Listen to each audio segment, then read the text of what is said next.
Morning, guys. Working on van 62 Thunderbird.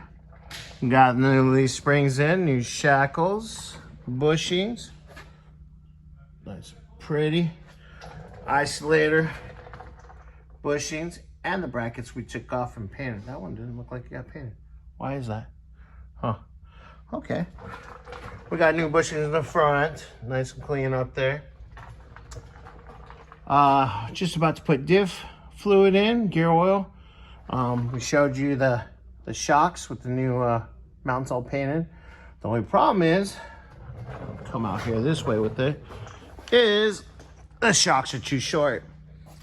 So I was trying to lower it down this morning so I can get the shocks all bolted in. I'll bring the shackles up, but yep, that's a little too short. So I gotta talk to the boss about that, see what he wants to do about it. Otherwise, I'm gonna try to keep moving on. I'm gonna put like I said, gear oil in the rear end here.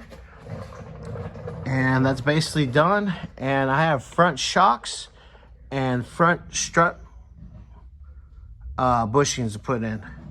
So I'll get that started this morning. So hopefully he can get some shocks in for the rear by this afternoon. And yeah, I can finish that up. So this car will be basically, suspension-wise, will be all done. I believe we got some soft top stuff coming up here soon. All right, guys. Well, I'll keep you guys updated.